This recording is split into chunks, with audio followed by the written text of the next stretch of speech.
back on. Sorry about that. We were having some video freezing issues. Yeah. Goodness gracious. Welcome to Dread Alert. I'm Vince. I'm Sarah. And here is the Thursday Thriller live stream. Thriller Thursday live stream. We are still on the fence with this. We don't know what sounds better. Let us know what you think. But today we're talking about horror news, what we've been watching for the 31 days of Halloween. So much. So much stuff. And we'll be talking about a little bit of horror trivia if there's time. I know we're getting a little bit of a late start tonight. A little bit. Yeah, but I think we can probably pull out a round of trivia. We can certainly give it a go. We can give it a go. So thanks for joining us tonight. If there are any other video issues, we may need to jump off again and then jump back on, depending on where we are in the live stream. But hopefully we can bring you at least all of the news. There's been a lot going on this week. Lots going on.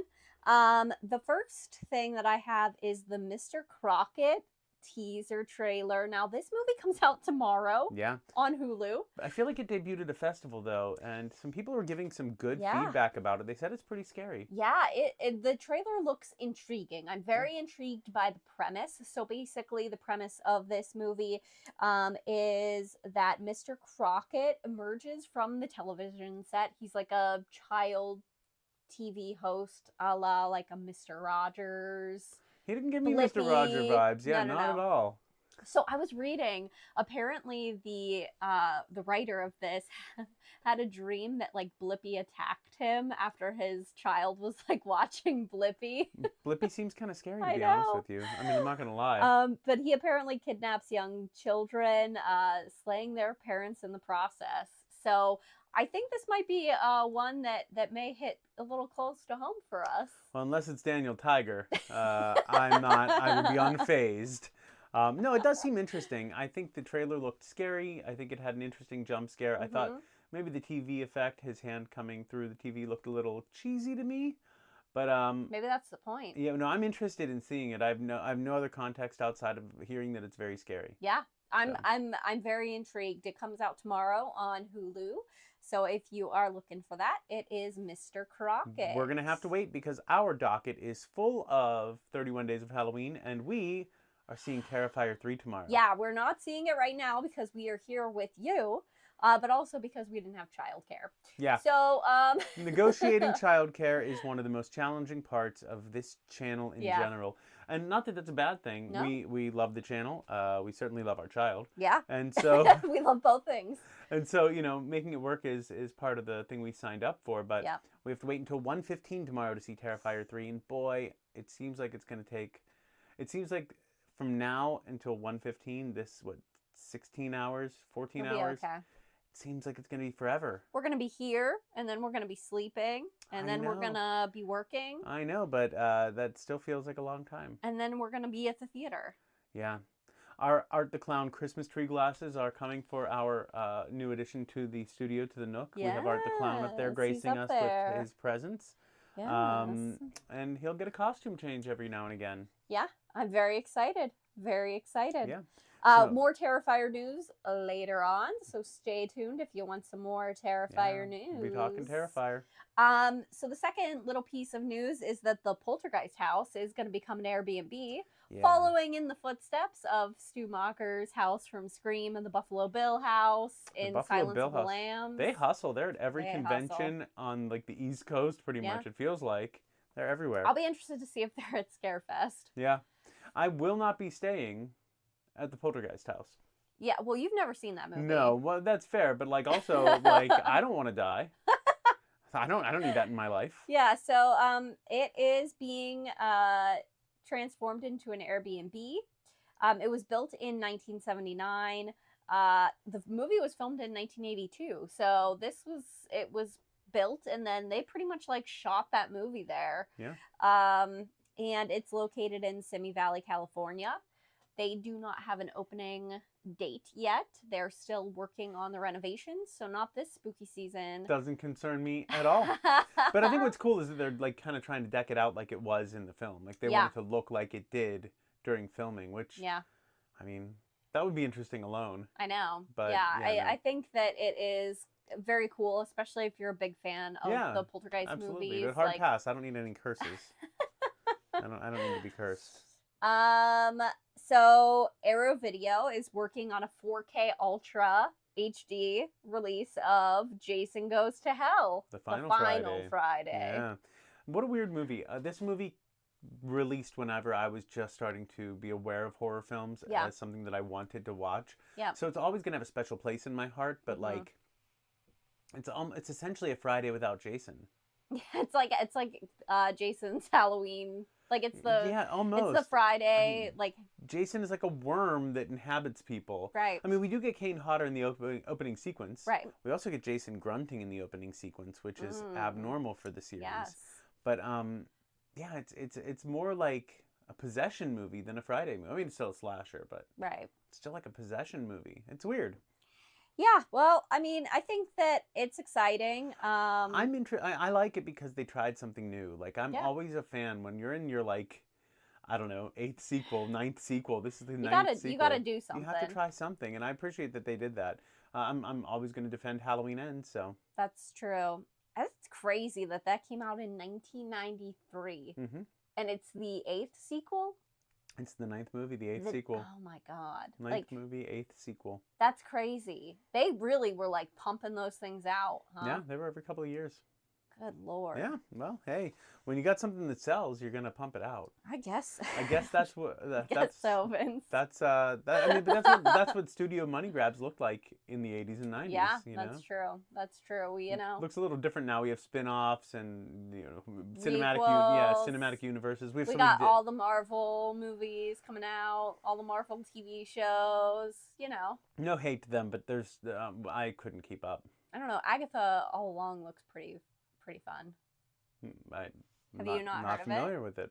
Oh, it's like the it's Agatha from WandaVision, and she's like a witch. And it was her all along. It was her all along. Wow. But Patti LuPone is in it. Oh, there you go. And she's playing a witch. Yeah, well, that's pretty spot on. And they sing. It's also a musical. I don't. Awesome. I'm sure it's for somebody. I'm sure it's great. I'm not gonna hate on it, but it probably is not something that I'm gonna squeeze into my very tight viewing schedule. That's fair. Yeah. That is fair.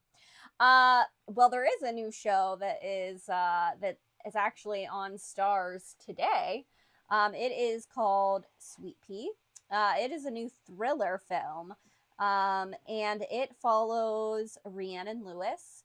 An unremarkable woman who blends into the background of her mundane life. Now, she's not an unattractive woman. She's very attractive. Yeah. So, like, for them to call her unremarkable and overlooked is a stretch at the outset. It is interesting because I do think that Ella Purnell is very striking. Unique, yeah. I do think that she is a very unique-looking individual. Yeah, and so, you know, hey, we'll suspend our disbelief.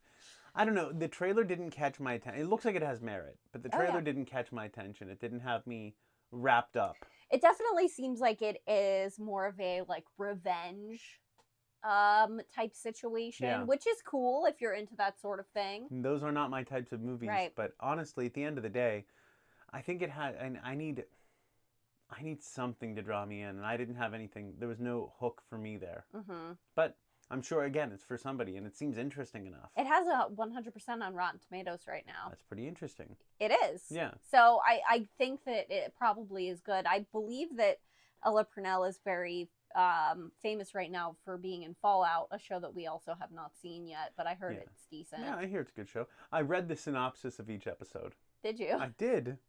Walton Goggins is in that. That's I like why him I read very it. much. Yes, I like him very much. And I was like, well, I wonder what this is about. And then I was like, oh, let's keep reading. I feel like he plays like just very unique characters overall. Has he been in horror movies? I'm sure he has. I feel like he would be a good villain in a horror movie. The answer is likely yes. I can't tell you what movie it is, though. It's on the tip of my tongue. I mean, I could look it up, but... I'm not on the live stream. Exactly. Yeah. I'm gonna look it up later, though. That feels right. So we have brand new glow-in-the-dark, bloody, disgusting t-shirts available from Spencer's, which Vince and I saw in person. They're fantastic. When we went out to the mall the other day. I was this close to getting me a new Casey Becker Scream shirt. So good. It was great. And there was a Bride of Chucky shirt. There was. There's a Terrifier shirt. As you can see, I am repping... Charles and Tiffany today. See, I got my Dread Alert shirt on. I got our brand new Stay Spooky shirts. These are available if you're interested. Yeah. And but I would hold off for today. If you're gonna buy one like tomorrow or Saturday. We're updating our web store, but these designs are available right now if you wanted to risk it. Our current provider, I'm not in love with. Yeah. But so yeah, buy it maybe this weekend if you're interested. Check it out this weekend. They're pretty cool. I like them. I like the Stay Spooky designs. We have a bunch of different designs right now. I don't know if those designs will stick around. You have to tell us which ones you like. I like this one a lot. She likes the chef knife. I do. Yeah. I like the chainsaw. I know you do. Maybe we just keep both of those. Yeah, maybe we don't need the rest of the machete and the axe might be overkill. Yeah, we might might be overkill. I do like the chainsaw though, all things considered. So these shirts from Spencer's, the Bloody Disgusting ones, they glow in the dark. They glow in the dark. And they are from Terrifier, Beetlejuice, Scream, Halloween, Bride of Chucky, and Friday the 13th. No, we didn't see the Halloween one. No. Is it good? That's a good question. I've put the wrong link in here. So you're going to look this up on stream instead? No. It's fine. I'm sure it's good. The Bloody Disgusting shirts have not let me down yet. I don't necessarily love the cream ones. Yeah. But I do love that vintage TV, like the CRT TV. I just don't like the cream ones because I don't look good. If we have a child and she likes to wipe stuff on things messy, and and so a white shirt or a cream shirt is just not where it's at. I also am a very messy person, and I tend to spill things on myself, so I would prefer to not have that kind of shirt. The gray ones were great, and just seeing new Bloody Disgusting merch.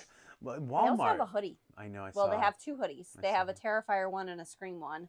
And you can get those online or in store. We did see them in store. They exist. I'm sort of regretting it because I didn't quite realize what it was whenever we saw it. Oh, I knew. I know. I was not caffeinated enough, I guess. Walmart actually had a like watch more horror style like Bloody Disgusting shirt. It was not a property, but it was like watch horror movies, and I picked it up. It was like $13. Rarely am I at a Walmart, but I stumbled across it. They also have like a Child's Play and a Halloween 2. And they had some interesting shirts in a box for some reason. I don't know why you get to buy a t-shirt in a box. Who knows? Who knows? But you should definitely check out those Bloody Disgusting shirts because they're pretty cool. Now, do I need another Chucky Bloody Disgusting shirt?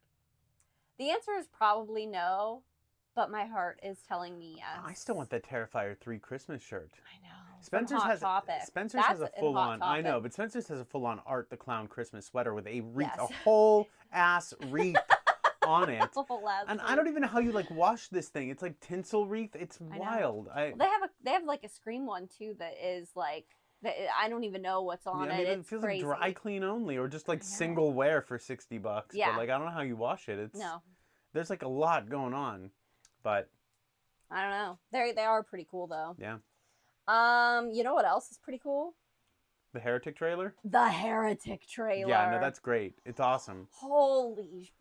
I've been into this movie since the teaser came out, and I cannot wait to see it. Hugh Grant looks like he gives an amazing performance, and you're always going to get me with religious horror. I'm always a sucker for it. I know. I love Hugh Grant so much. Like, he is such a curmudgeon. Yeah, it seems like if you've ever seen an interview with him, he is like the most curmudgeon-y curmudgeon that ever did curmudgeon, and I love him. Yeah, no, at a certain point, you've earned that right. Like he's just like, it's like not quite on the Harrison Ford level of being a curmudgeon, but it's very close. He gives zero shits anymore. Yeah. Yeah, it's pretty awesome. It is pretty awesome, and he looks so good in this movie. Yeah. Like, this movie looks like it is twisty. From what I've heard, it premiered at Toronto Film Festival, and the buzz surrounding the movie is very, very positive. It seems interesting. It seems like two young women come to his house. He invites them in and then traps them in there and says you have to leave through the back door, and writes belief and disbelief on these two different doors.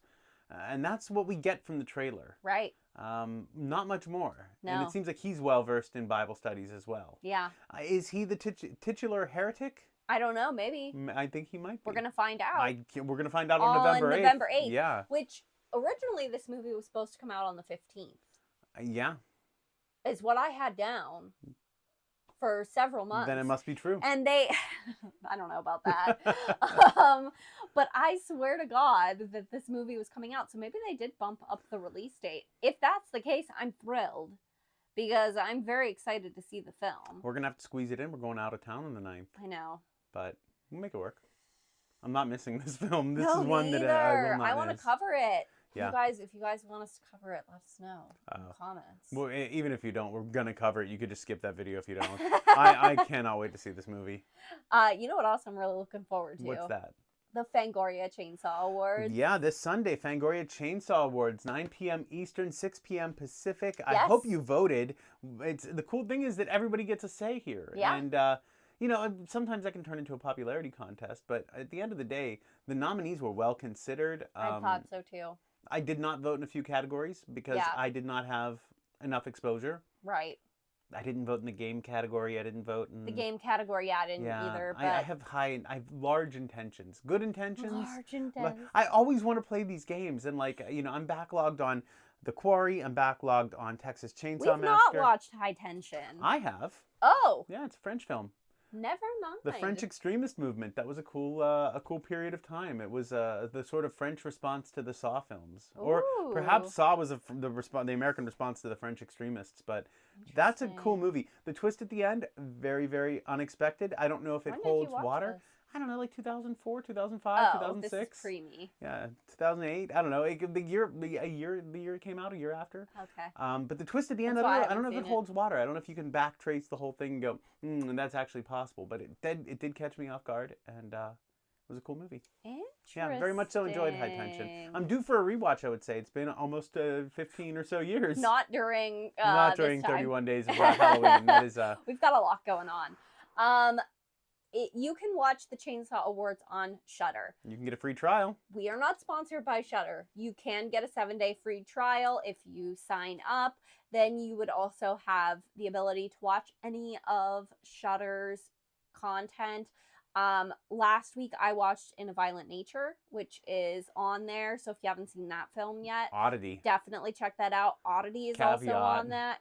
Caveat. There's a bunch of stuff. I'm just promoting Damien McCarthy today. Damien McCarthy is quickly becoming one of my favorite horror directors. Hands down, he's so good. Yeah. It's such good stuff.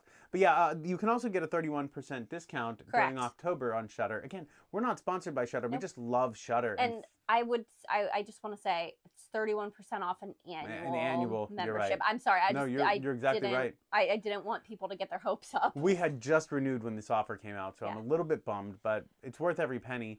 And I would also keep your eye on Screambox. It seems like that's probably where Terrifier 3 is going to hit streaming first. Oh, I did not hear this. That's how we signed. I was like, did we ever have Screambox? We used to. When we wanted to catch Terrifier 2 before VOD, we signed up for a free trial of Screambox to watch Terrifier 2, and it seems like they're a sponsor. Yeah. Interesting. So I am very much looking forward to the Chainsaw Awards. I was just looking, they have a ballot on the Fangoria website that you can print out and kind of play along. Yeah, High Tension is worth watching, and I really do need to get on the Texas Chainsaw Massacre game. I got it on a super deal on Steam, and I just haven't sat down with it. I've watched some gameplay footage, and it seems fun, but what really excites me is they're still pumping out DLC for this. Is that our friend Jake in the chat? It is Jake. What's up? Hi, Hey, Jake. Oh, man. Sorry, I got excited. I looked right through that. Jake, good to see you in here tonight. I'm really excited to see you. Yeah. Yeah, but the Fangoria Awards, you can get their ballot online. You can play along at home, 9 p.m. Eastern, 6 p.m. Pacific on Sunday, the 13th. We'll actually be watching Texas Chainsaw Massacre that day as well. So we will. Busy day. They've got some really fun people here in like the lead performance category and the supporting performance category. I thought you were going to say presenting, because Larry Fessenden is presenting. Larry Fessenden is presenting. It wouldn't be a live stream if we didn't mention Larry. That's true. Yeah, that's true. It's kind of like Bill Skarsgård. Bill Skarsgård, yeah. If you're new here, I refer to Bill Skarsgård as Bill Skarsgård because he's so epic in every horror movie that he's in. Indeed. Yeah. But yeah, I'm really looking forward to the Chainsaw Awards. Yeah, very much so. Same. It'll be a long evening for us. It will. But we will make it through. I'm excited. We're gonna chainsaw Awards and then Texas Chainsaw. Yeah, I don't remember Massacre. who I voted for necessarily in every category. I don't either. I feel like I'm going This to was remember. like forever ago. Yeah, I know. I feel like I'm going to remember when I But look at the ballot again. But I've also like seen more films since I voted, and so I'm wondering if my opinions have sort of changed. I don't know. Probably not mine. I voted for When Evil Lurks for a lot of the categories it was nominated for. Asylum Blackout. Have you watched that one? No, I need to see Asylum Blackout. That's we like keep a running list when people suggest stuff to us so that we can cover it if at all possible. We try. Our content schedule is pretty packed, but if we can cover stuff that people suggest to us, we really like to do that. So please keep your suggestions coming. It's definitely helpful for us. I'm like looking at like the wide release and limited release, and I'm like, man, some of these are just so good. Yeah. It's just so good. I don't even know who's going to win. Although it's interesting because some of these, because of the way that the voting period was, we're getting movies from last year in there. Like When Evil Lurks. When Evil Lurks, which honestly was probably my favorite movie of last year. You know, we saw that movie. We were extremely ill when we saw that movie. We had this nasty head cold. Yeah. I watched it at like 3 a.m. when I couldn't sleep, and Sarah watched it the next day, and I rewatched it with her. And I don't know if that contributed to my, like, I don't know, feelings about the movie and liking it so much, but me being in like such a wrecked state and watching that movie. It was crazy. I don't know. It was a heck of a ride. Yes. Outlast is a good game too. Ooh. See, I've not played Outlast. I don't know that game so well. I would definitely check it out though. I appreciate the heads up on that. DLC. Well, if that's a Jake rack. It is. So in our house, Jake's gonna like get some like a real inside scoop here. We always refer to it as Jake Racks. We're like, whoa, new Jake Racks. We gotta check out the Jake Racks. We like look forward to stopping in and seeing Jake Racks, getting book recommendations from you, man. We really do love Jake Racks. I gotta say. Yes. And we've actually talked to other people that go to the same location where you make recommendations, and they also look forward to your recommendations. It's absolutely true. Honestly, a number of things that we've covered on the channel. I can say Jake recommended Mr. Be Gone. He recommended De-Evolution. Jake is like he's the man. A master of horror. I have to give a shout out there. He's the man. The Ruins. I feel like I've seen The Ruins. Oh goodness. I get this confused with The Ritual a lot, but I feel like I've seen The Ruins. I can't commit to saying that I've seen The Ruins. Yeah, I know you've seen The Ritual. I have. I've read that book this year, actually. Oh, you read the book too? Yeah, it was with the ending was different. I remember I was talking about if you like black metal, you'll probably like the book. Yeah, from 2008. So it's from 2008. It's likely I've seen The Ruins, but I cannot remember for the life of me what the plot of that film is. Yeah, awesome, Jake. You're the best. Yes, you're the best. The Ruins. I gotta look. Hit me with a plot synopsis here. One of the Ashmore brothers is in it. One of those twins. Lost in a cave. Now, I do love The Descent, so even if I have not seen The Ruins, I have to go and check this out because The Descent is one of my top 25 horror films of all time.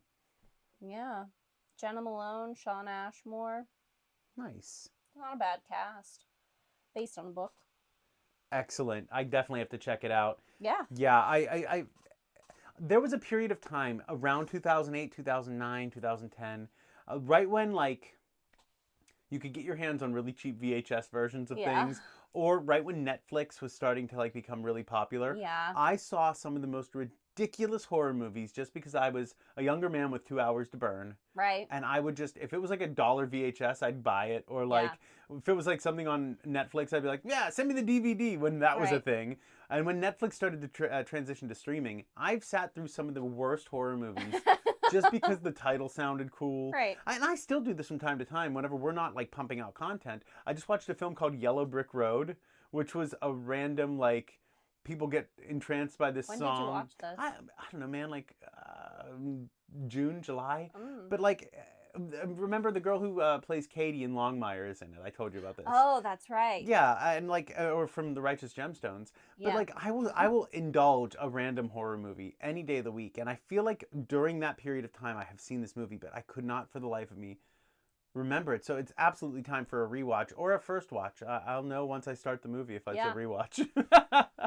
A movie that we are rewatching this Halloween, this 31 Days of Halloween is actually coming back to theaters. Well, coming to Yes, theaters for the first time. Yeah. Hush, Mike Flanagan's 2016 psychological thriller, is going to be returning to the theaters on October 16th. I am of two minds about this. Yes. Hear me out. Okay. I don't have a cake. I don't have the hear me out cake. Wrong platform. That is a TikTok trend. Yeah. So I'm glad this film got made. Yeah. Full stop. I love this movie. We slept on it for too long. Yeah. I'm glad this film got made, but I'm so sad that it got made with Netflix money and was locked down on that platform and didn't have a theatrical release. Because I think this film would play so well. It says returns to theaters, so maybe it did. Maybe it just had like a very limited release. Yeah, I don't recall it having a theatrical release if I missed it. And it very well may. It says returns to theaters. Then it very well may have had one. But I don't know. It bums me out whenever we're waiting for physical media, whenever it gets locked down on Netflix and then goes away because the license expired and then people can't see it for 6 months. Mm-hmm. So now that it's out on streaming because of Shout Factory and Scream Factory releasing the digital version, and now the 4K Ultra's coming out like in weeks. We're talking November or late October, something like that. They're doing a 4K Ultra version of Hush, and it has multiple discs, and it has audio commentaries and tons of special features. Yeah. But what I'm most excited about is it's going to have a black and white shush edit, so the whole film will be presented in black and white. On top of that, we're getting a theatrical release. Right. So it's a wonderful time to be a Mike Flanagan fan. Yes. A Flanagan. It's also a wonderful time to be into this movie. And we, like I said, we slept on this movie for way too long. Somebody recommended it to us on our Final Girls video. We did a Final Girls ranking, and somebody said Maddie from Hush, and we're like, you know what, we haven't seen that. We really should get around to it. And we love it now. We're like super fans of this movie. You went back and watched Mike Flanagan's entire filmography almost. Yeah. I think you need to see Oculus. I just haven't seen Oculus. Yeah.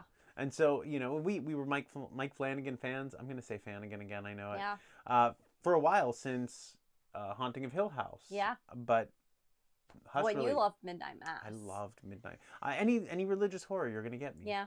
I love. It was a good one. I loved Hush. I'm sorry, I've been gushing about Hush for like. I know. Well, I had to 3 solid include it minutes. on here. I know, it's so exciting. Because I was like. Oh. That is us finding a babysitter, and seeing another movie this month, apparently. Yeah. And they are doing a Q&A event with Mike Flanagan and Kate Siegel. So the live Q&A is set to be held at Vidiot's in California immediately after the screening, and will be live streamed to select theaters nationwide. Vidiot's is also screening Dark Corners, Kate Siegel's children's horror anthology show. Correct. That's cool. I'm glad they have that relationship. Yeah. I mean, I might make more movies if I had a relationship with somebody who would screen them. Yeah. I'm going to talk more about Mike Flanagan and Kate Siegel later on when I talk about what we watched this week. But let's get into some Terrifier 3 news. Let's do it. So, Terrifier 3 had viewers vomiting and walking out of the UK premiere. Yeah. Now, that is a loaded marketing claim, I think. Right. So, I fully anticipate this movie to challenge my stomach. Yeah. And my ability to watch extreme horror. Now, that being said, I've read some pretty ridiculous things lately. I read Womb lately. Yeah. I read Mayfly lately. Yeah. I've read Gone to See the Riverman and Along the River of Flesh lately. Yeah. Reading it is a little bit, it's different than seeing it. Yeah. And I love Italian splatter. Right. I love, I love extreme horror. I can get down with that. I fully anticipate the shower scene to challenge what I'm up for. Yeah. But what I think with these people walking out, I think the reason is that it was a secret film. Yeah. They didn't know what they were seeing going in, and it was billed as a Christmas movie. Yeah. And so certainly not that. You're probably gonna. It is, but it isn't. You're probably gonna have people walk out of that. Right. So I love that they're doing this. I think it's really good marketing. I don't have any problems with it. Yeah. But I think we all need to call out what it actually is. Oh, it's brilliant marketing. It's brilliant marketing. Yeah. Because otherwise this movie's going to get overhyped and people are going to be like, oh, I hate Terrifier 3. I hate it. Art the Clown's everywhere and I hate it. And it's overhyped. That doesn't help anybody. Right. But I am excited for an independent film without studio involvement to get made and It's set to be your next piece of news. It's projected to be the #1 at the box office this week. Projected to quite possibly could be the #1 film at the box office this week. What a world we're living in. It is projected to make $11 million, opening in 2,500 locations. Nice. That would top the entire 10.6 domestic run that they did for Terrifier 2 in 2022. I'm just glad Damien Leone's getting his bag. I'm so excited. His licensing deals alone must be making him a ton of money, but I really hope he gets paid from this. It is just nuts that we've watched Terrifier grow from, this little movie. We weren't there for Terrifier and The Ninth Circle and All Hallows Eve. Mm-hmm. But we were there shortly after Terrifier, right. the feature-length Terrifier, Correct. Not the short Terrifier. Correct. We weren't there for that. No. But we've been on board for years before Terrifier 2. Yeah. So watching Art the Clown develop into a legitimate icon is exciting for me. It's crazy that my daughter knows who Art the Clown is. Let's pump the brakes. We take our daughter with us to Spirit a lot. And that's what I mean. You can't leave the house without seeing Art the Clown. So she is familiar with the likeness of Art the Clown. Right. We do not let our daughter watch the Terrifier movies. Hello. That is a very interesting thing to do. To run in and say Terrifier 3 and then leave. Oh. Although you know, what can you do? The Terrifier 2 novelization's out. Maybe they were just excited. Maybe. I mean, to be fair, Jake, you are located near one of the theaters that's playing the movie tonight. If that was today, then I could maybe understand that. They were probably excited. Hey, what's up, SPC? It's good to see you in here tonight. Always excited to see you. Do you want to start talking about what we're watching this week? Because it's so much. Well, maybe I'll plug what I'm reading first. That would be I'm great. reading The Real Monster by Jake Widmer. Yeah. I'm not fully through this book yet. I am probably, if I had to guess, I'm reading it on Kindle, so I don't have to guess that hard. I'm probably about 41% of the way through. Okay.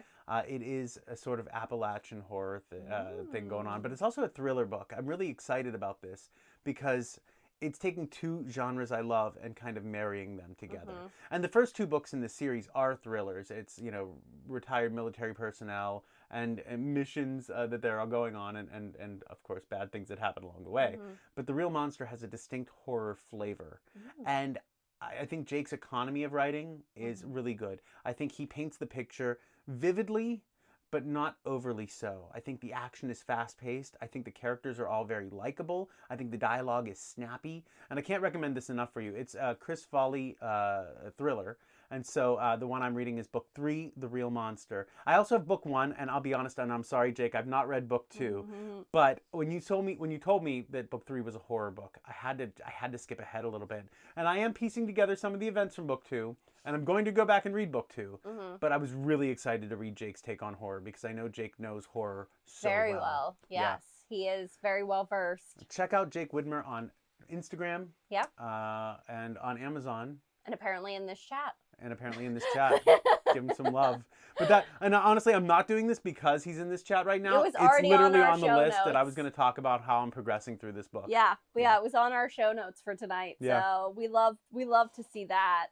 You rewatched The Fog? Yes. It is a very underrated John Carpenter film. I agree with that. Although love that movie. I feel like a lot of John Carpenter films are underrated. I don't know. Not Halloween. Not Halloween. Surely. But The Thing. I don't know. The Thing is underrated. The Thing took years to find rated. The Thing took years to find its audience. I love that movie, but before we jumped on chat, I was just reading an article that Firestarter was supposed to be directed by John Carpenter. John Carpenter was fired from the movie because The Thing underperformed at the box office. And they hired the guy who directed Class of 1984 to direct it. Yeah, maybe I'm just not thinking of what was going on during that time period. I'm seeing the Thing NECAs, at Target, and that's a thing. Those NECA Ultimates look great. They're great. That's one that I don't have. Christine. Oh, you're welcome, Jake. Christine. I also love Christine. Christine's great. Last time we met John Carpenter, they had the actual, it was a replica Christine. Right. It wasn't the actual Christine. The first time we met John Carpenter, Christine. they had the actual Smiths Grove Asylum station wagon. There's a photo of me on the set here, not in frame, over off to the side, with me 80 pounds heavier in front of that We station were wagon. just talking about this tonight. With John Carpenter. These guys are great. I was like, how much for a t-shirt? They're selling these great Halloween t-shirts. And like, $25 and you get a free selfie with the car. And I'm like, well, how much for a selfie with the car? And they're like, $25 and you get a free t-shirt. I was like, you guys hustle. are scamming. That's great. I love it. You gotta hustle. I got the t-shirt. Yeah. That's all I know. You got the t-shirt. You got the t-shirt. Yeah, so we are watching some stuff. Speaking of Halloween. Yeah. We watched Halloween 3. We did watch Halloween 3 with Tom Atkins, another person who graces our autograph wall behind us, Tom Atkins. What a joy of a film. Yeah. If you can take it as like not being a Halloween movie, like when you say this is Season of the Witch, it's such a good movie. Yeah, I agree with you. I think, and I said this in the comments, if you watch our short, the review I did, we do 1 minute shorts. If you're watching this live, you probably have seen our shorts, but we do 1 minute shorts on a lot of films that we want to cover quickly. I think this movie was a really brave call. And it was so early on, 1982. So we're talking 4 years-ish after Halloween.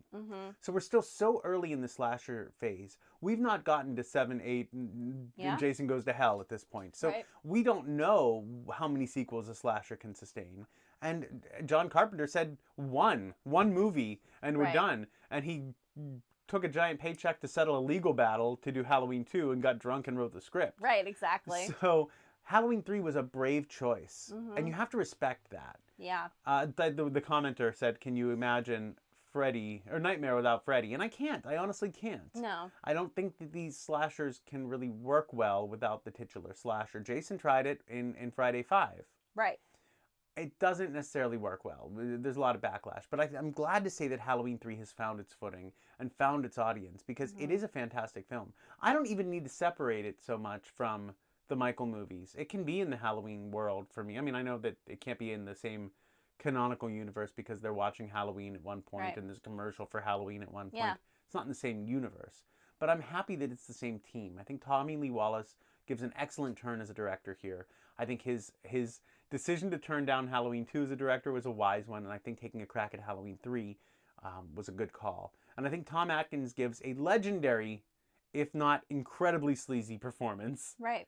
He's already slept with that girl, and he's like, how old are you? Right. Well, I was going to say it also can't be in the same universe because Nancy Loomis plays Tom Atkins' ex-wife in that movie. Annie Brackett pops up as Tom Atkins' estranged wife. Correct. Yes. Possibly ex-wife? I think it's his ex-wife. Yeah. But yeah, I always forget she's in that movie. Well, let's pump the brakes on that. You have a problem with her playing two different roles within the same universe, and yet you love Chucky and Devon Sawa. I don't have a problem with her playing multiple roles. Devon Sawa played like 4 characters. Yeah, but like that, it's a thing in the Chucky universe. Okay, like, well, what about the other guy, the doctor from? Yeah, it's a thing. Okay. He's also in the season 3. Oh yeah. So he plays 3 characters. Correct. Now. Okay. Great actor. Oh, he's great. Yeah. And he's great in the show. So that's fantastic. Yeah, you still have to watch it. We also watched Friday the 13th, Part 6, Jason Lives. One of my favorites. When we were making this list, I had a really hard time saying that I was going to put that on the list. Why? Part 6. Because we had Child's Play Part 2, which we watched today. Right. Which I think, and you can disagree, I think it's the epitome of early Child's Play. Yeah. I think if we're taking the of Chucky's and putting them aside, the Child's Play movies, I think Child's Play 2 is a perfect Child's Play movie. It is, yeah. And so I wanted to put Part 4, Friday the 13th Part 4, the final chapter. Yeah. In because I think that is a perfect Friday movie. Jason has his hockey mask. We don't have to wait for that. The plot is tight. We get the camper storyline. We get the family storyline. There's a diverse plot. It's happening in tandem. Crispin Glover does a dance. That is true. I don't know if that makes it a perfect Friday. Yeah, Corey Feldman. You got Feldman. I think it's a perfect Friday. And Part 6 is so vastly different from that. Yeah. But I love Part 6 all the same. I love Part 6. I think Part 6, and like I said in my review, I think Part 6 revitalized the Friday series because I think Part 5, much like Halloween 3, derailed the Friday series. Yeah. And so, but then what do you do? Poor Tom Morga. I feel like He's always getting the short end of the stick when he's playing these slashers. Yeah, he was like dancing Leatherface in part 2 and fired Michael Myers in the beginning of part 4. And like, then fake Jason. You just gotta like feel bad for the dude. Dream sequence and fake Jason. Yeah. Tom Morgan seems like a lovely man. He does, yeah. But yeah, no, so I feel like we need Friday 6. I feel like it is important. And I also think what it did really well was inject some humor into the series. I don't think it ever punked Jason. I think Jason was scary the whole time. Oh, yeah. But it punked the victims pretty good. It did. But I think that we needed it. Yeah. Oh, The Descent. Oh yeah, no, he loves The Descent. Hands down, one of my top 25 favorite all time. So we were talking about The Ruins earlier. The Descent came up in the chat instead of The Ruins. And yeah, I think The Descent is probably one of my top 25 horror films of all time. We almost put it on our list to watch for 31 Days of Halloween. It would have been our 32nd day. Yeah. There's not 32 days. No, it would have been our, but if we could have, it would have been our. And Sarah from The Descent was one of my honorable mentions for my Final Girls. Yeah. If not on the list. She's a good one. No, she wasn't on your list. Yeah, she was an honorable mention. I think that a lot of that film happens to her. Which is what kept her off the list for me. Like a lot of the trauma in that happens to her, and it's only about 45 minutes from the end when she reemerges from that bloodbath. Right. A literal rebirthing of the character. Yeah. And in this house, I don't know if you've had a chance to, Corey. I don't know. Yeah, it is good. I don't know if you've had a chance, Corey, to see the European ending. The American ending for me is the fake ending. I can only go with the European ending, which prohibits a Descent 2. We don't talk often about the Descent 2 in this house. Well, I don't really like that movie very much. Why we don't talk about it very often. It's a reason that I won't go caving. So yeah, there's a really cool cave system near where we're located, and I always drag her to the upper caving tour that's like steps and railings and electric lights. And every time we go, I'm like, hey, do you want to go? They have like a mid-level and like a lower caving tour. And I'm like, you want to just come on, we'll just get some boots on. We'll go down to the middle level, just the mid-level. And she's like, absolutely not. I've seen The Descent. That's true. You know where else he drags me? To Burkittsville, Maryland, go to the Blair Witch Woods. We also watched the Blair Witch this week. We did. We go to Burkittsville almost once a year. Almost. Pay our homage. Pay our homage. Pay respects to the witch. To the witch at Rustin Bar. If you ever get a chance to go to Seneca Creek State Park where they filmed this, there's a trail where they're walking through at the beginning of the movie. Bye, Jake. Have a good night. Jake, good to see you, man. Thank you again for stopping by. That means the world to us. It's always lovely when people you know in real life come out and support your channel, and it really does mean the world to us. The fact that you're here, whoever you are, listening to this right now, means the world to us. We wanted to do this for years, and we finally had the confidence and courage and felt like we had enough to say about the genre to say something to you all. And the fact that you're sticking with us and hanging out, it just means the world to us. So. As above, so below. Yeah. As above, so below. I did like that movie. Yeah. I thought that has a much... I don't want to spoil the ending. It has a different tone than The Descent. Yes. And I do like the found footage nature of it as well. I think it does some cool stuff. And the catacombs are such a cool place to be lost and trapped. Yeah. As Above, So Below is one we own, actually. It is one that we own. It's been a little while since I've seen it, but yeah, it's a pretty good one. It's stuck with me. And so, if it does that, then it's pretty good. I would say I subject Sarah to found footage movies a lot of the time. You know what, though? I am getting a little bit better. I've watched a couple independently from you. Recently, even. Yeah. So, maybe it's time. Back to found footage.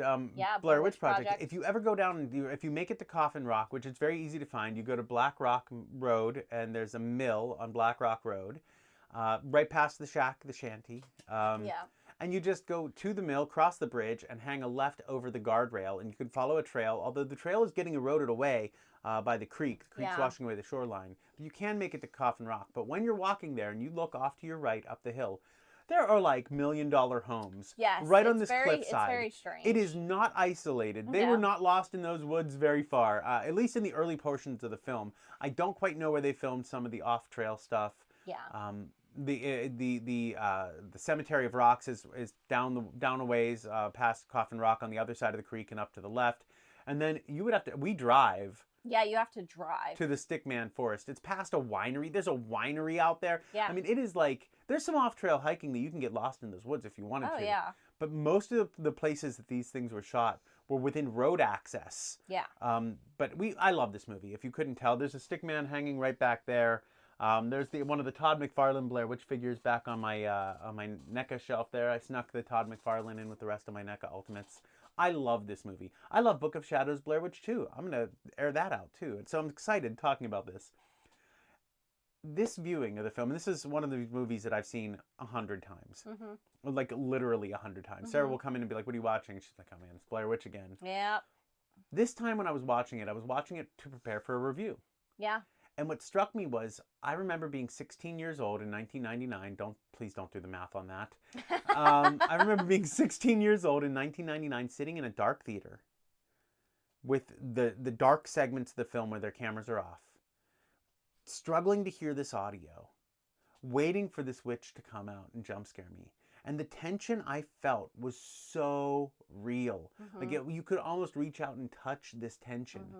And, I started picking up on this movie after Sundance with the old Blair Witch website and all of the viral marketing, the overhyped marketing. Yeah. I thought it was real. And I knew that it wasn't when I walked into the theater that day. I knew that these were actors. It started to leak that this wasn't a real thing. But I went in with that feeling of maybe it is. Right. And it was so scary. Yeah. I know a lot of people have issues with motion sickness, you included. I am among those people. I know some friends don't like it because you don't see the witch. I like it because the lore of this movie, the mystery of this movie, the Rustin Parr legend, the Eileen Treacle legend. Oh my goodness, there's another one. There's another one I'm forgetting. Eileen Treacle was pulled down into the water. Rustin Parr killed the kids. There's somebody else. The guys at Coffin Rock who went looking for Eileen Treacle. All these elements of the lore, that keeps me coming back. I have the young adult novels over here on a shelf. I have the dossier. I have the dossier from Book of Shadows, Blair Witch 2.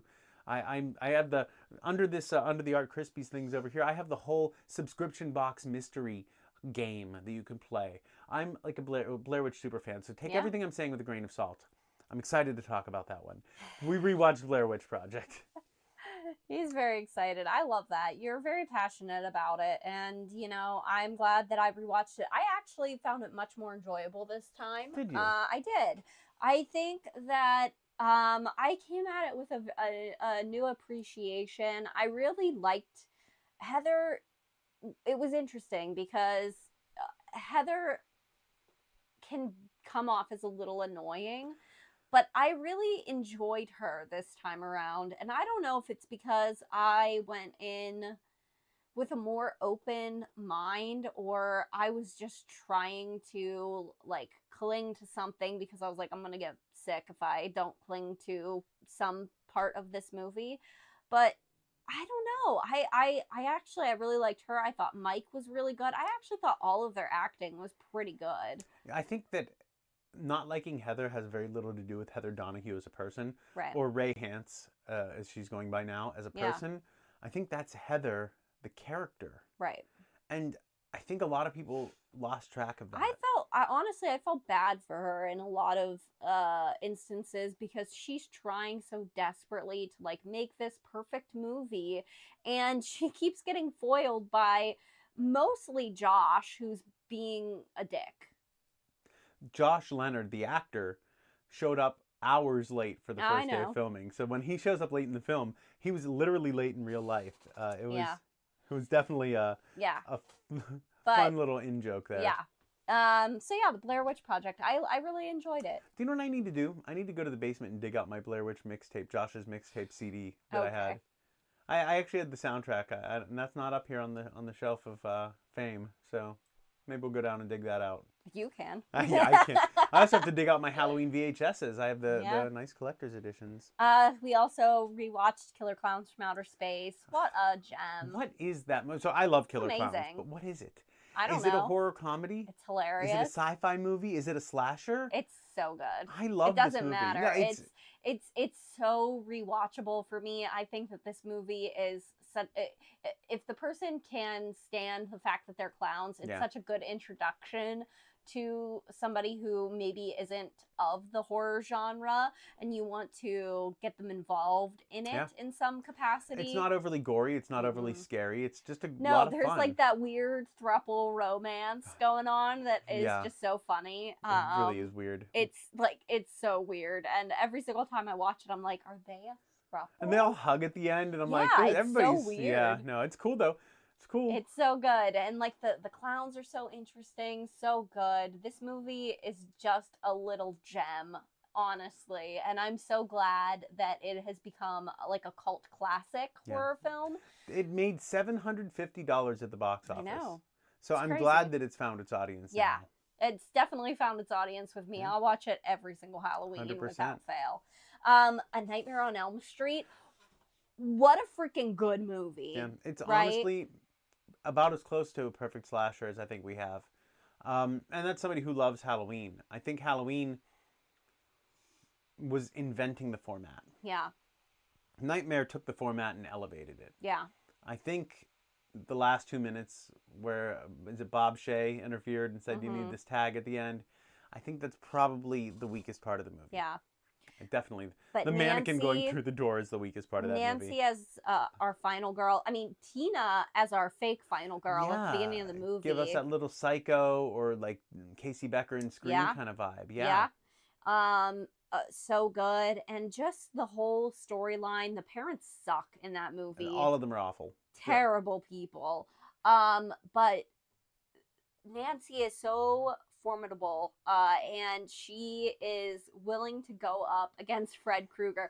Fred, I love that he's called Fred for a majority of the movie. Yeah. It's so good. I also love the Home Alone sequence at the end of that movie, the climax where she goes full like. Well, they bar her in the damn house. Like, what is she gonna do? Her dad's like, well, she's a crazy person. Her dad's like, I'll be there, sure. Yeah, no. Like, what the hell? But I wonder if we would have gotten Home Alone without A Nightmare on Elm Street. She goes full Kevin McAllister. It's so good. It's awesome. It's a really great movie. Yeah, no, and I think it gets overshadowed by some of the more by some of the antics, I would say, of Freddy, because Freddy becomes more outlandish, and like I don't think that he calls anybody a bitch in this movie. No, the one-liners are few and far between, if at all. There's legitimate suspense. There's legitimate scares. The practical effects are amazing. Yeah, I honestly think that this movie is so good, and I always forget it because Freddy just isn't one of my like favorite slashers of all time. Yeah. But it is such a good film. Well, Fred's MO, his MO was 20 neighborhood kids went missing. After like the third kid, you don't think they would be like, hey, who's doing this? 20 neighborhood kids went missing. And for me, especially as a new parent, I feel like it's weird that we're rooting for Freddy because he definitely killed like 20 kids. And in the remake, he did more. Yeah, he did more than kill. And I don't like that. I don't like it. So that's why Freddy's not my number one. I feel weird about him murdering kids prior to becoming a dream demon. But I have issues. I have somewhat of an issue with a lot of the different slashers. Yeah.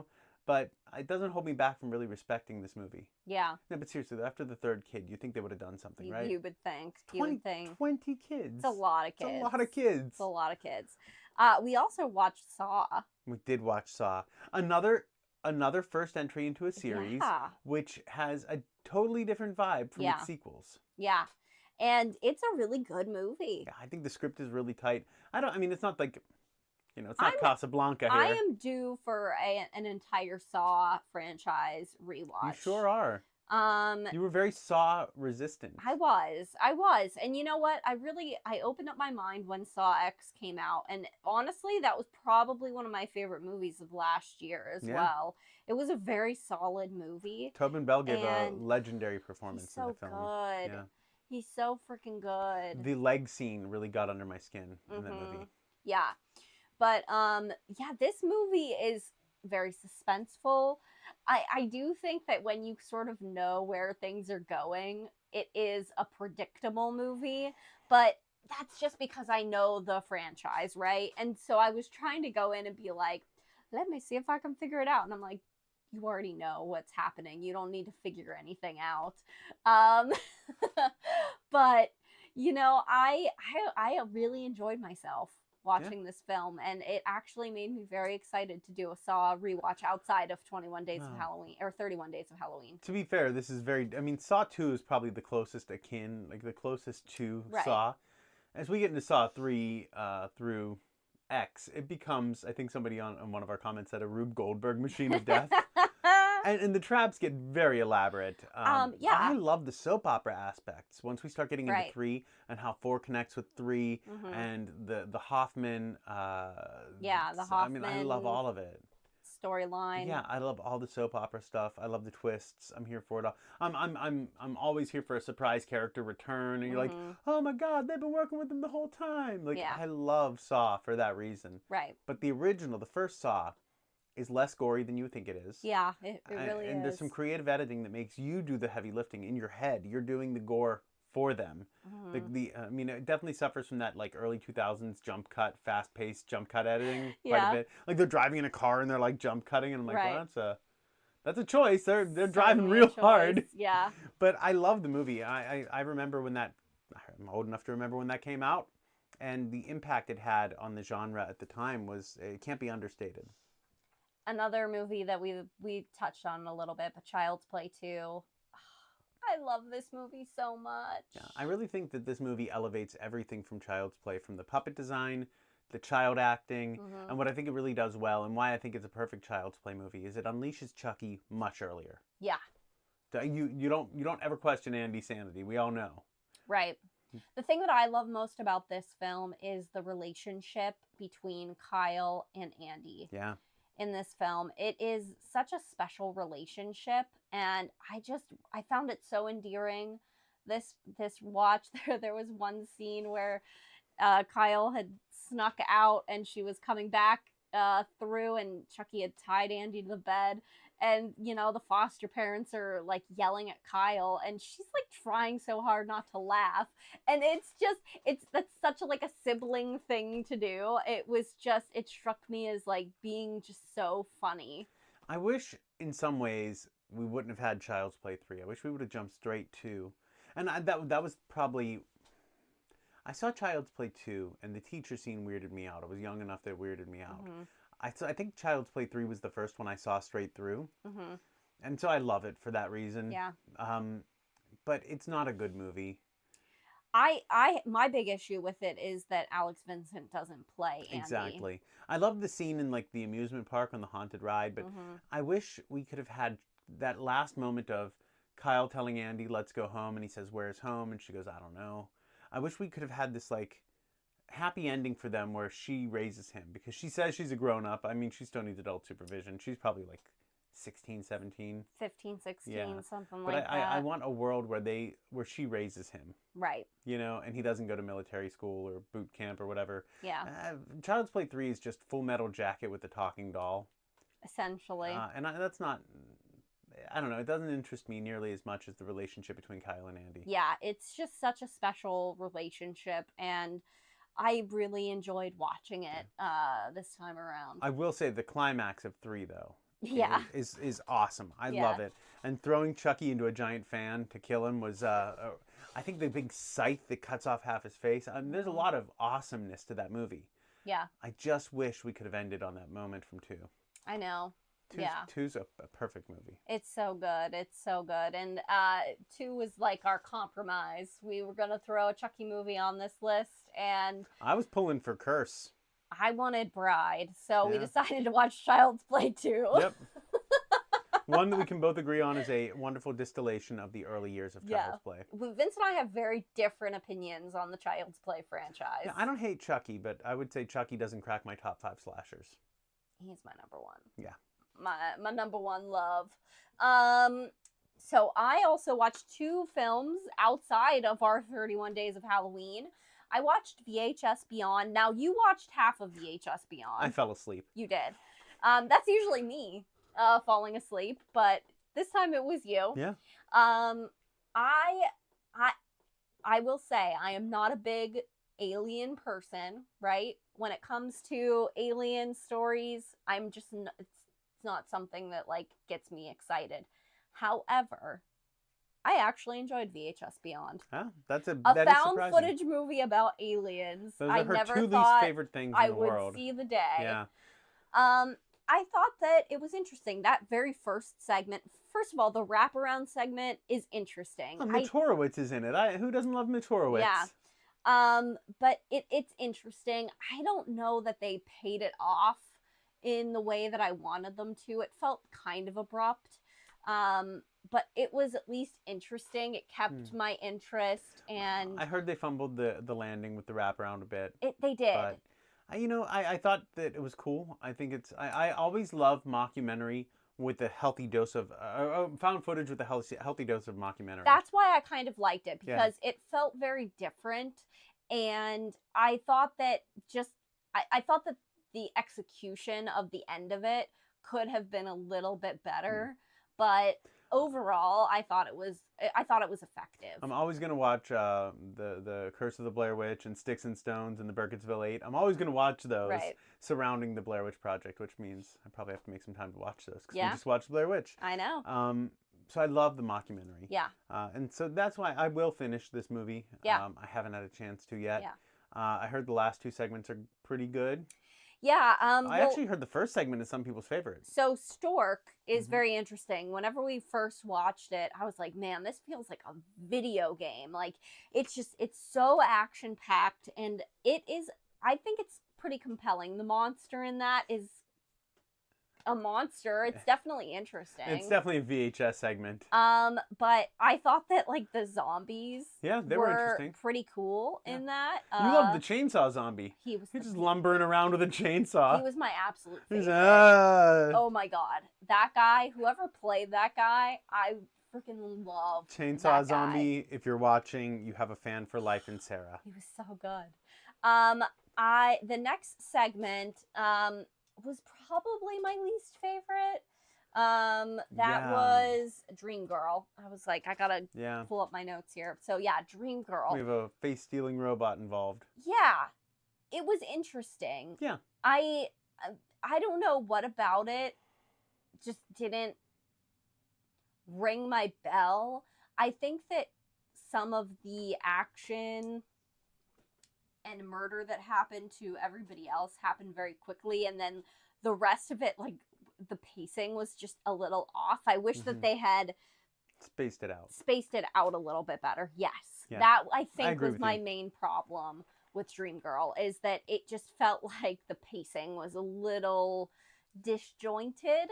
But I think that it was an interesting take on it. Yeah, and I think it was socially relevant for the time. Absolutely. There was a lot to love about it. And having a Bollywood number in the middle of it was very interesting. I was like, what is going on? I was like, this is a VHS movie, right? Yeah, what is... So yeah, I thought that it was interesting, and like paparazzi, very cool. Live and Let Dive was very good. I did not see. It This was is where a I dropped off. skydiving segment, and so the skydiving scene in that was actually very, very cool. The way that they did that whole thing, and then the alien design in this segment, I think, was interesting. It's not the way that we typically picture aliens, so I thought that it was pretty good. I thought the pacing of it was pretty good, and I think that you will like that segment quite a bit. Fur Babies. Vince. This segment was crazy. It's the segment that I think fits the least. Yeah, I heard it was people's least favorite segment. I don't think it was my least favorite. But I don't know what it has to do with the other segments. It felt a little out of place within the realm of VHS. However, the story is weird, and I think that it sticks with you in a very visceral way. And I don't even want to like tell you what it's about, because you just need to experience and this the is the entire Justin Long thing. one, right? Yes, yeah. Justin and Christian Long wrote and directed, co-wrote and co-directed this. Oh. So yeah, it is a segment I'll be interested to see what you have to say. I once heard you there are watch ties in some way, maybe just spiritual ties to Tusk. That's what everybody is saying. I've not seen Tusk, so I can't speak to that. That's a weird movie, man. Well, this was a weird segment. Yeah, there you go. And then we had Stowaway, written by Mike Flanagan, directed by Kate Siegel. This was probably my favorite segment. I can't imagine. I cannot imagine. Why would it be my favorite? Yeah. And it's not just because it's Mike Flanagan and Kate Siegel. I thought that the pacing of this was really good. I thought that this one did the found footage aspect of VHS the best. And I thought that the character was compelling. I think that they gave us enough visually, but also didn't show us everything. Yeah. And so there was so much to be left to our imagination, just like we were talking about with Saw. It sort of left me wondering, and it kind of gave me a little bit of like existential dread at the end of it. Okay. And I thought that our main character was very compelling, and I thought that it was a really well acted and well directed segment. So kudos to you, Kate Siegel. Yeah, I'm a big fan. And then I also watched It's What's Inside. Yeah, this one didn't really jazz me up in the description, but I can see why it would be exciting. It's very interesting. So I wasn't planning on watching this one right away, but on TikTok, people have been like hyping this movie up quite a bit. So I was like, let me check it out, see what's going on. So this does have Alicia Debnam Carey in it. Yep. So basically, the plot of this movie is that this friend is getting married, and he invites all of his college friends to like a pre-wedding celebration that's outside of like the wedding party. His fiance isn't even there. And so he invites all of these folks that he went to college with. There is a couple that aren't getting married, and then like a bunch of their friends. They invite their one friend who got expelled from college. You find out that some of the people at the party got this person expelled from college. I won't spoil the reason why, but they invited him, and they're like, why'd you invite him? Well, he brings this suitcase to the party. What's inside? This device that can have them all switch bodies. That's what's inside. Yes. So they play this game where they switch bodies, and then they have to figure out whose bodies they switched into. I would hate all of this. There is a lot going on in this film. Yeah. I will say that I got quite confused sometimes because I was like, which person is in which body? I felt like I didn't know the characters well enough to sort of like figure out what the dynamics were. Yeah. Because I got a little confused at certain points, and they do a lot of like, this person's in this body, and then they like do like a take where it's all in red, but it's actually the real like the person that's inside of the body, that actor acting out the scene. So it can get a little, you have to pay attention while watching this movie. It seems like a cool exercise for the actors, though. It was. So that's what I was about to say, is that the acting is very good. You know, there are obviously people playing the Multiple other people's roles, characters, essentially, because they play the game twice. So they do it once, and they all switch bodies, and then they stop, and then they do it a second time. So you do see them play different people all the time, which is kind of fun. And yeah, it was interesting. I don't know, it's not cracking my top 10 of movies that came out this year, but it's a lot of fun. So I would definitely recommend it if you are looking for something that is a little bit more unique. It's a very unique film. Excellent. Coleman Domingo, executive produced. Coleman Domingo. So that was very interesting, and Alicia Debnam Carey in particular in this film is very good. She's fantastic. From the seasons of Fear the Walking Dead that I actually managed to finish. Yes. I always enjoyed her performances. yeah, so we have a couple of movies that I'm just gonna talk about that are coming out the rest of this year. Terrifier 3, you all know it's coming out Oh, tomorrow. we will be there tomorrow.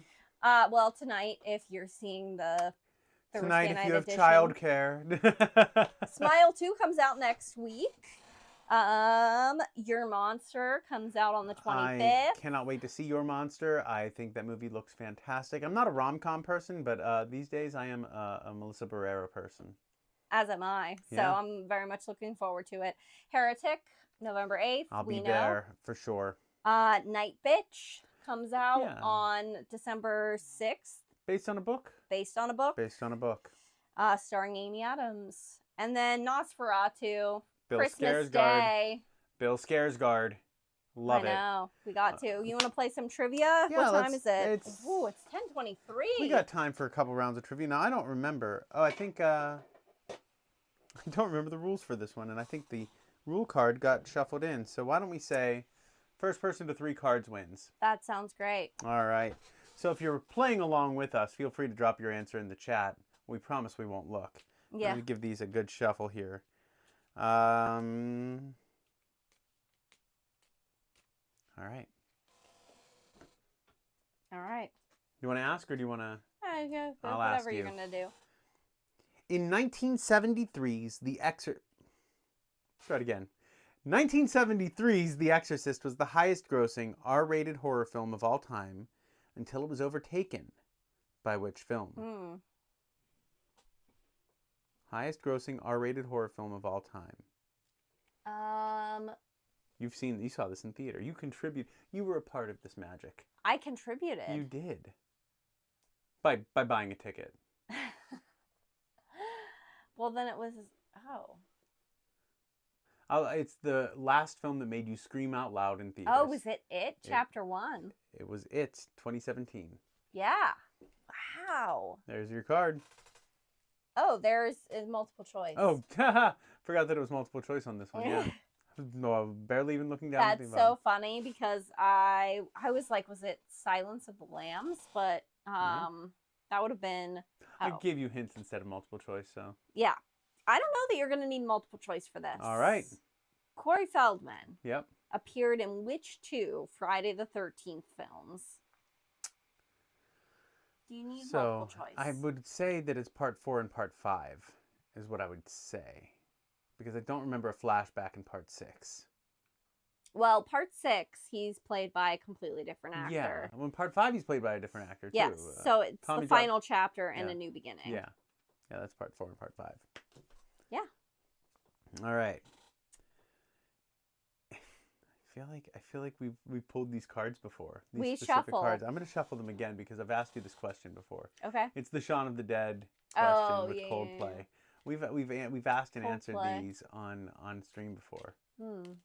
So, and we did not play through this whole deck before. No, we didn't. I feel It's a different deck. Yeah, we've been shuffling these cards every week Forever. and pulling the same cards. I know. In both fate. games. Okay.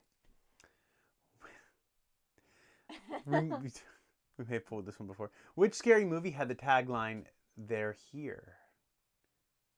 Poltergeist. Poltergeist, indeed. The answers were Invasion of the Body Snatchers, Dawn of the Dead, Poltergeist, or The Strangers. Would you have gotten that? I would have gotten that. Even though I've never seen that movie, I would have gotten that. Ooh. In Alien, Okay. what is the name of Ripley's spaceship? The Nostromo. Ooh. Yeah. USCSS Nostromo. You can get it. USS Yesteromo. Yes. US maybe Tromo. Maybe Tromo. USC Nostromo. Troma Films. All right.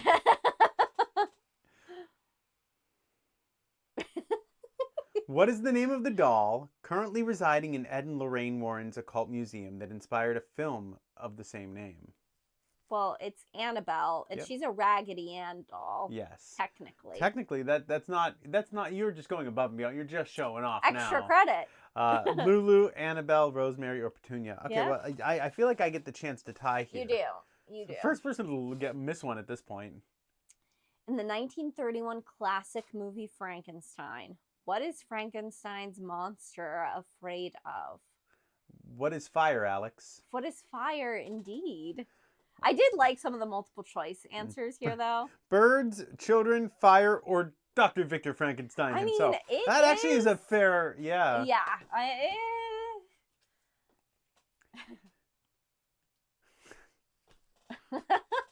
Which horror film has been alleged to be cursed? Which horror film series? Poltergeist. Which horror series has been alleged to be cursed with rumors surrounding the death of 2 young cast members and mysterious other events? Yeah, it's Poltergeist, and it was Heather O'Rourke and Dominique Dunn. Which is why I'm not staying in that house. Yeah, they were both tragically Very too young. Yeah, so again, did I get extra credit because I named the actresses? Yeah, sure you did. You did. In The Shining, what is the room number that Jack Torrance encounters a young lady having a bath in? Room 237. Good job. Room 666. Killing me. All right. Well, we're playing hard here tonight. We're going. We're going hard tonight. The phrase, "you're gonna need a bigger boat," comes from which infamous horror film? Jaws. Jaws, indeed. Sharknado was on the multiple choice. Oh. In the third installment of this long-running horror series, the iconic villain never appears. Halloween 3, Season of the Witch. They did. Oh, yeah, okay. It's just the series. The series, yeah. I was like, hey, it doesn't say Season of the Witch. No. But it wouldn't. Well, they're just like, they're covering everything we already talked about tonight. I know. I wouldn't have got this. What type of animal gave birth to Damien in The Omen? It's been so long since I've seen this movie. Yeah, I just watched the first Omen. A donkey, B, a coyote, C, jackal, or D, goat? I think it's a jackal. It is a jackal.